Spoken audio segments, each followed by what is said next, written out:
thousands of dollars. Consumer investigative reporter Jason Knowles tracked down the business owner. They didn't show her. Customers say they trusted the people offering deals because they attended business meetings at a church. They say they paid thousands of dollars to obtain abandoned or foreclosed homes. But about 8 months later, they say they're dealing with disappearing investments. I paid him $2,000. How much did you pay?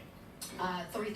Celeste Pearson-Dixon and Pierre Walker say they spent thousands on what they thought were down payments for homes. Both showed us construction contracts with a company called Transglobal Development. If we can just stop him from trying to sell this pipe dream to somebody else and taking somebody else's hard-earned money. They say they learned about the list of abandoned and foreclosed homes from this man, Deotis Taylor, at a meeting like this one, held at this Westside church. Taylor and his company, Transglobal Development, are being investigated by the Cook County Recorder of Deeds office. Commander Taylor goes by Reverend Taylor, Pastor Taylor, Mr. Taylor. The Property Fraud Unit Director, Mario Reed, shared his hidden camera footage of the church meetings with the I-Team. In the meetings, Taylor mentions available properties, but he does not specifically tell people how they can obtain them. However, the Recorder of Deeds office says that its investigation has uncovered evidence that Taylor holds secondary private meetings where he says he can help get people homes if they give him money. We have information which confirms that people do believe that based on what it is that he's offering, they are eventually going to be led to home ownership or property ownership. I personally have heard him asking for money in connection with properties, lists, and things of that nature. Reed says potential victims number in the dozens right now. I feel taken. Pearson-Dixon and Walker say Taylor told them to make their down payments to this man, Gerald Warren.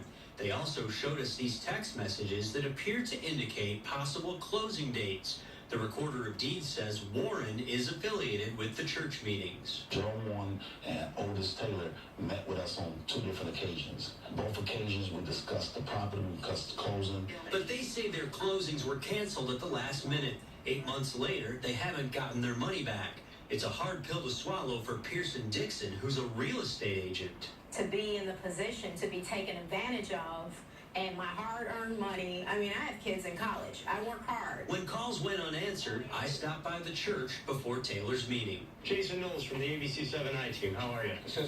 We wanted to talk to you about Transglobal Development. Your company.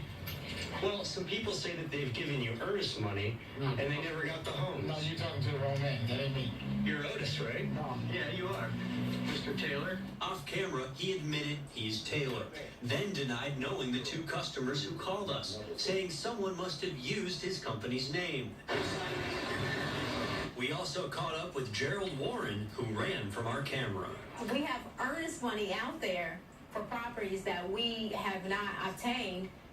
Our money should come back to us. The Recorder of Deeds office says if and when an investigation is completed, it will pass along its findings to the Attorney General's office and the Cook County State's Attorney's Financial Crimes Unit. Experts tell the I-Team you don't need a middleman to get these types of government-owned properties. We have more information on how you can do it on your own on our website. Jason Knowles, ABC7 Eyewitness News. All right, thanks.